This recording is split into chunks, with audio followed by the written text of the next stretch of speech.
Assalamualaikum warahmatullahi wabarakatuh. Alhamdulillah kita bertemu lagi ya teman-teman semua di kelas analisis data kuantitatif.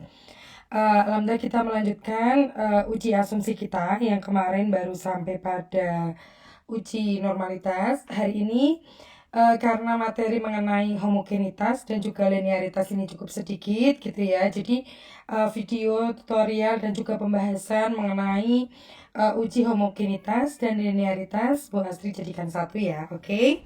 Kita mulai dengan uji homogenitas. Nah, ini juga salah satu uji asumsi yang menjadi prasyarat untuk melakukan tes ANOVA dan juga t-test gitu ya. Jadi sebelum melakukan uji t-test sama uji ANOVA itu teman-teman melakukan uji homogenitas dulu. Nah, oke. Kita bahas persatu konsep dasarnya.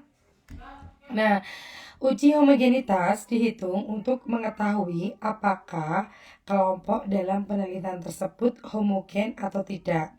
Artinya, jika kelompok yang akan dibedakan tersebut homogen, maka dapat dinyatakan bahwa karakteristik kedua atau lebih kelompok tersebut sama, sehingga jika ada perbedaan, hal tersebut disebabkan karena pengaruh dari variabel independen atau variabel bebas.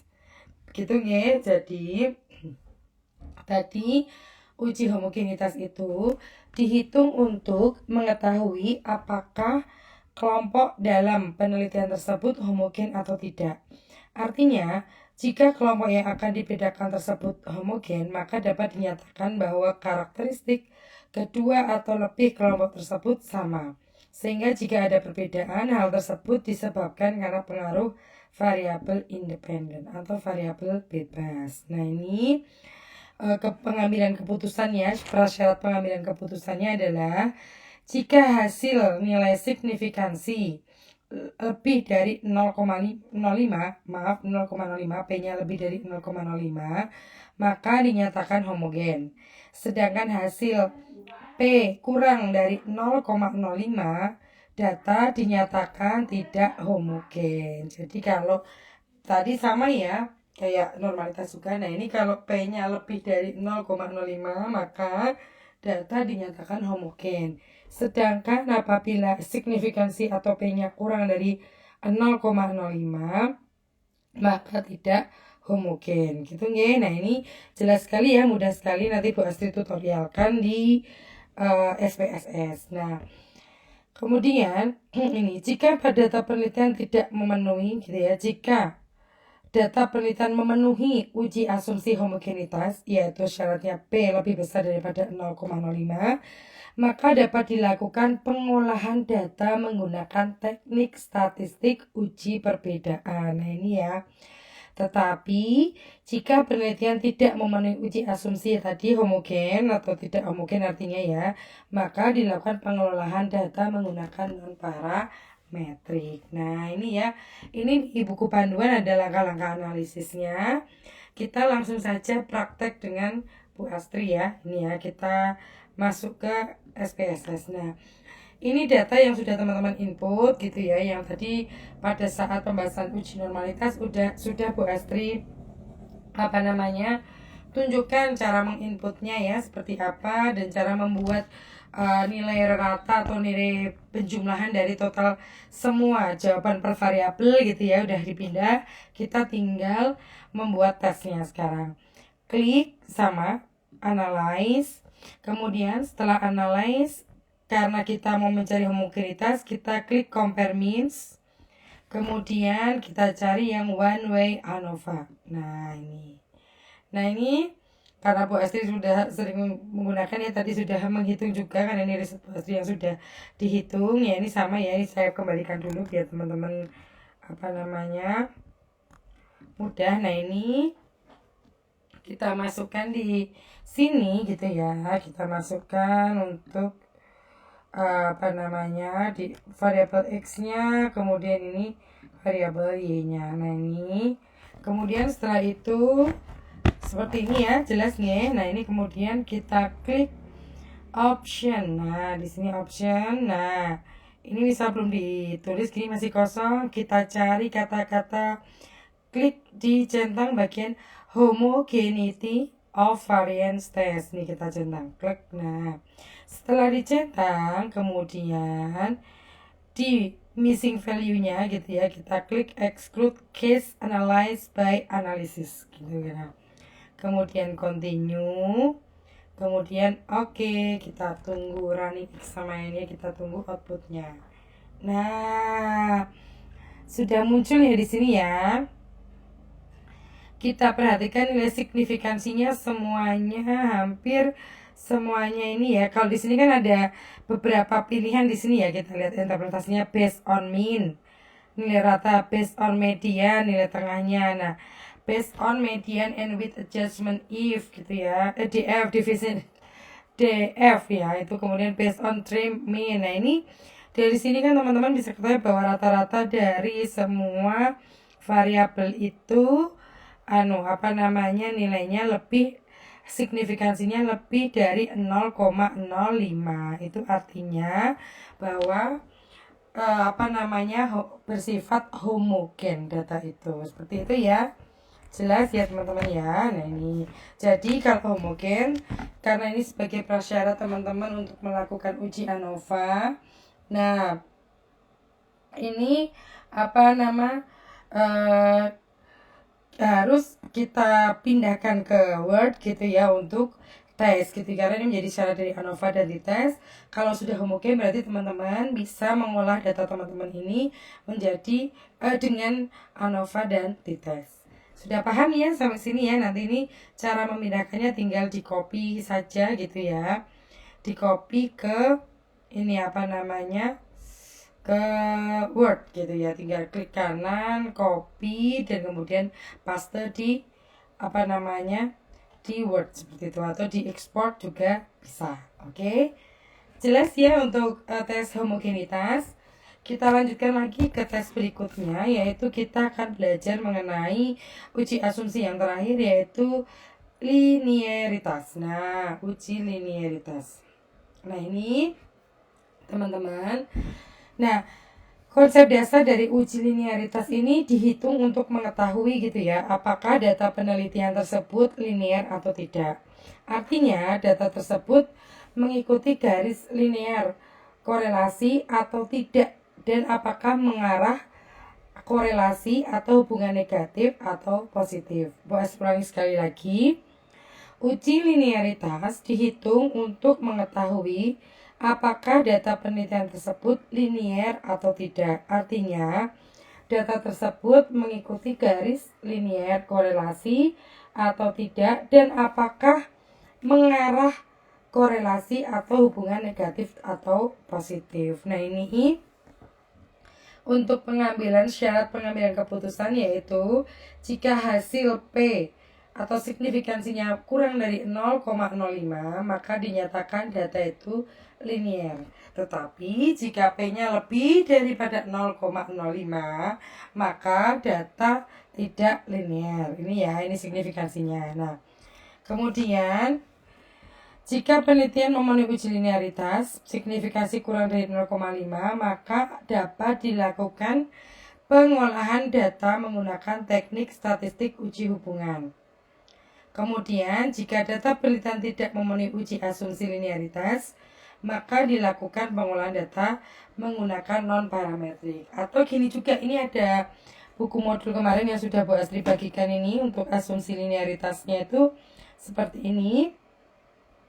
Nah, ini untuk syarat pengambilan keputusan. Nah, ini nanti kan di output itu ada signifikansi dari deviation of linearity dan signifikansi dari linearity. Nah, dasar pengambilan keputusannya gini, jika nilai probabilitas atau nilai signifikansi yang ada di deviasi of linearity itu lebih besar dari 0,5 dan nilai signifikansi kurang dari 0,05, maka ini linear.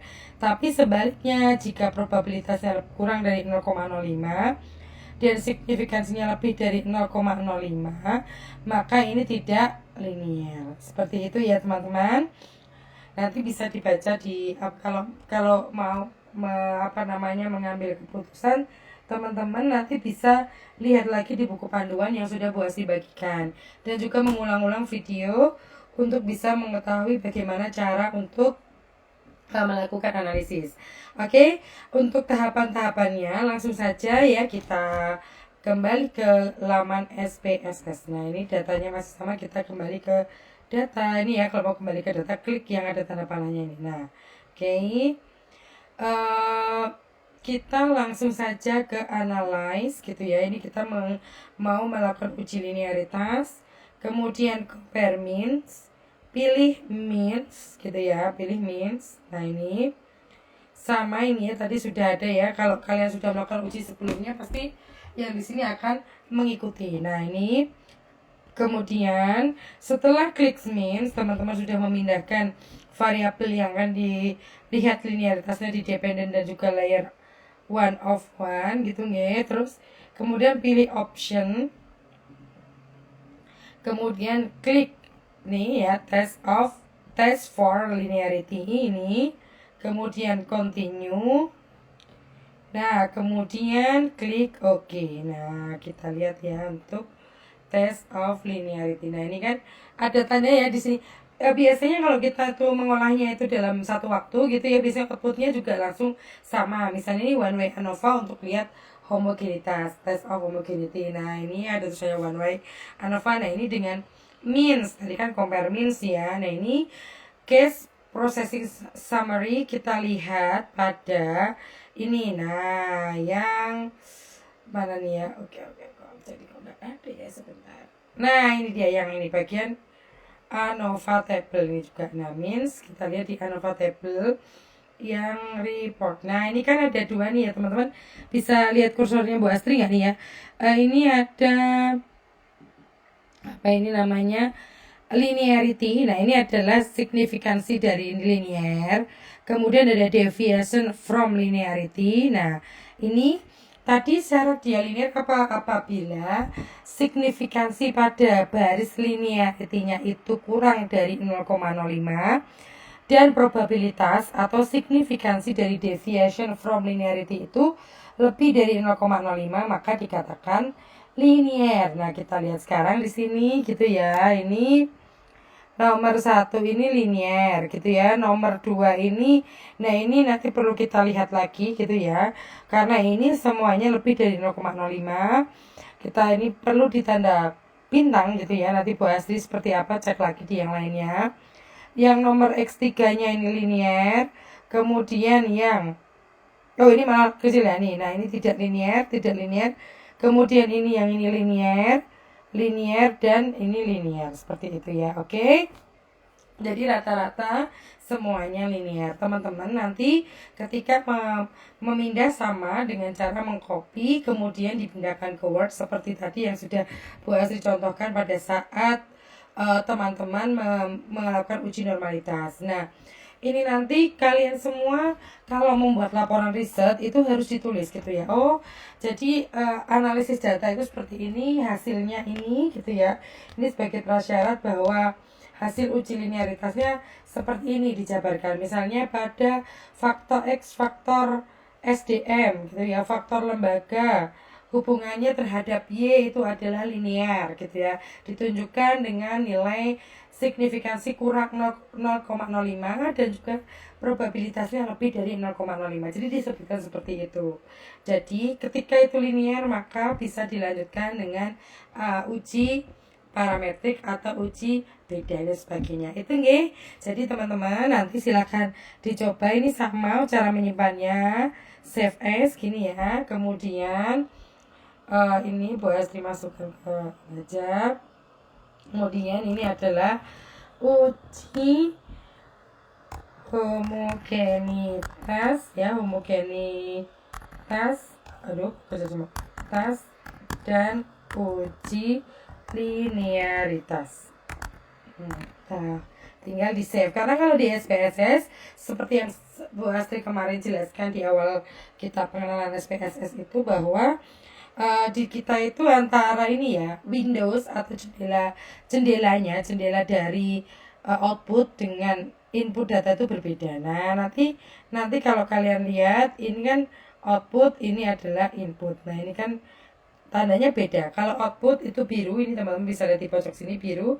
Kalau output itu merah. Nah, ini atau sekalian buat ditunjukkan aja di dokumen Tridharma penelitian sebentar. Saya besarkan ini biar teman-teman tahu. Oke, misalnya ini.